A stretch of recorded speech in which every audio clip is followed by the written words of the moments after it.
почитуван председател на комисията, почитувани пратеници, почитувани медиуми, почитуван представник Министерството за земеделство, шумарство и водостопанство, пред се почитуван народе македонски.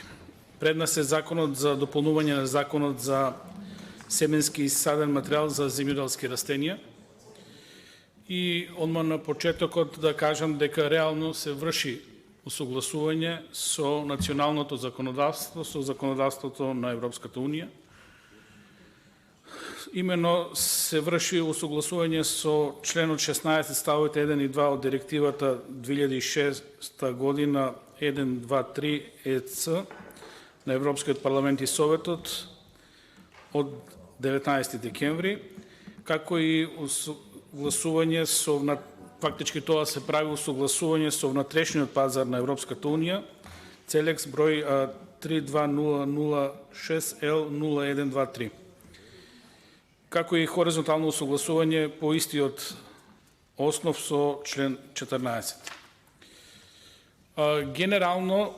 состојбата со проблематиката во Република Македонија е доста актуелна, затоа што и во овој момент во Република Македонија имаме на пазарот многу семе и саден материјал од секаде. Значи, отварањето и глобализацијата на светот и границите генерално допринесоа за отварање и на овој пазар,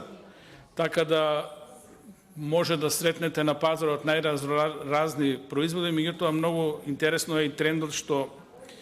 одредени семиња се порачуваат и по интернет, така да стигаат на најразличен начин во македонскиот пазар. Исто така мораме да потенцираме дека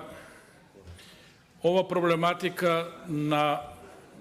извоз и увоз пред се на семе и саден материјал и во моментот се прави. Поентата е што тие фирми треба да регистрираат соодветно представништво согласно македонското законодавство, односно да бидат составен дел од централниот регистар или да најдат соодветен партнер кој ќе биде дистрибутер на тие производи, кој исто така треба да биде регистриран согласно нашето законодавство. За волја на вистината, во Министерството за земјоделство, шумарство и водостопанство се води регистар на фирми кои се занимаваат со оваа проблематика. Овој регистар ќе се прошири со стапувањето на овој закон и со странски компании кои ќе работат на домашниот пазар. И уште на почетокот, како вовед, сакам да истакнам дека главниот клучен играч можеби во целата проблематика е фитосанитарната служба, која треба да води контрола, односно увид на тоа што се внесува во земјата како саден материјал, семе и така натаму. Затоа што во суштина таа институција треба да го истражува, испитува здравствениот квалитет, потенцијал на семето и садниот материјал, затоа што знаеме дека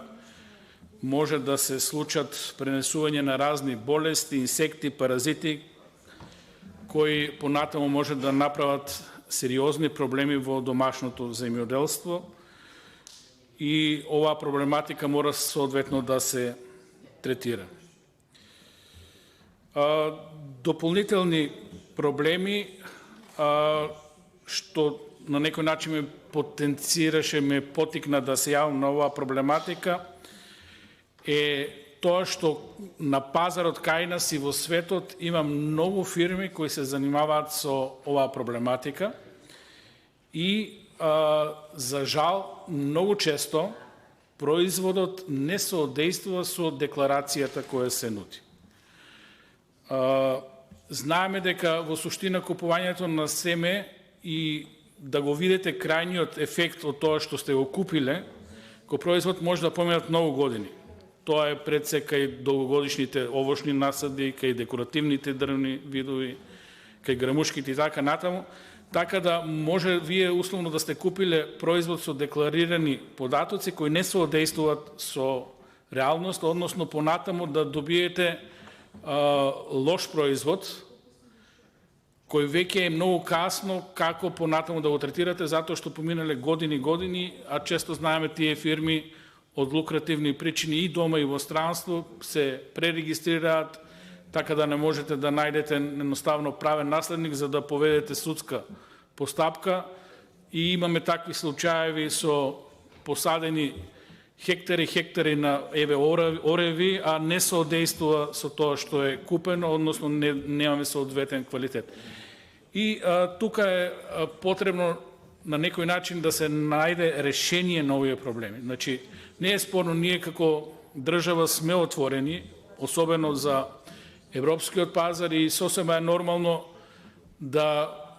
имаме производи најразлични на пазарот, меѓутоа оваа проблематика тука мораме да ја соодветно третираме, односно да најдеме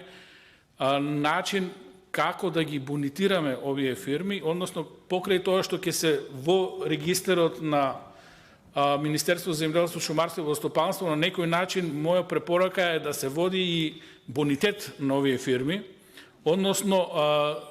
да знаеме кои се вистинските фирми кои се етаблирани на пазарот, не како историски континуитет, бизнес и така натаму, туку квалитетот да го препознаваме на тие фирми, односно на тие производи декларирани и соодветно на тоа што сте го добиле како декларација да го добиете како производ.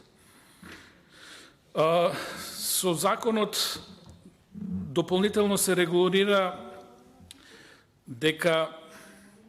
снабдувачи со семе и саден материјал регистрирани во државите на европскиот простор, на европскиот континент,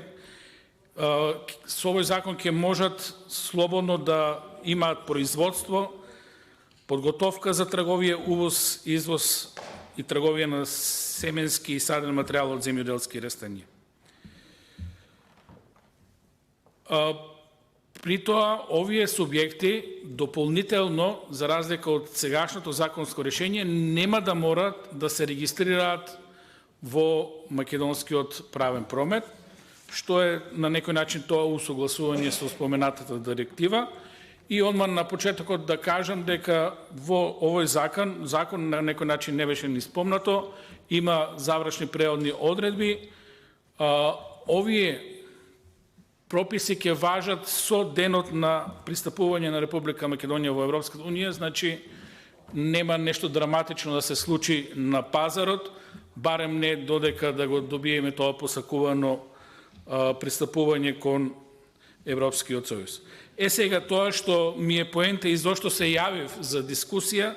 повторно ќе потенцирам, во рете и сегашната регулатива, во рете и што овој закон ќе се донесе, иако со одложена примена, на пазарот ќе имаме разни субјекти кои ќе работат со семе и саден материјал. Според моје длабоко убедување, покрај тоа што Министерство за земјоделство, шумарство и водостопанство води регистар кои се тие фирми што се занимаваат со оваа проблематика, неопходно е во иднина да воведеме и бонитирање на овие фирми и на некој начин тие фирми што се успешна приказка и во домашниот промет и од странство декларирани производи на нашиот пазар да бидат ставени на таа листа, за да можат земјоделците лесно да ги препознават истите, односно на некој начин да се направи надпревар на сите кои сакаат да се занимаваат со оваа работа, да бидат дел од оваа листа на бонитирани фирми кои ќе гарантираат некој известен квалитет. Нормално, доколку квалитетот на одредена фирма, на одредени производители, на одредени субјекти кои се занимаваат со оваа проблематика ја влошат својата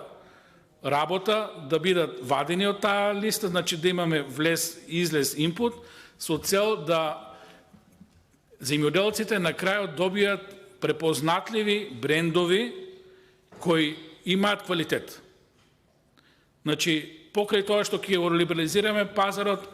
на некој начин потребно ни е да внимаваме многу на квалитетот. Затоа што имавме ситуации во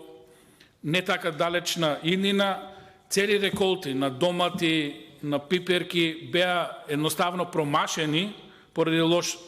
саден материјал, семенски саден материјал. И тоа представува сериозен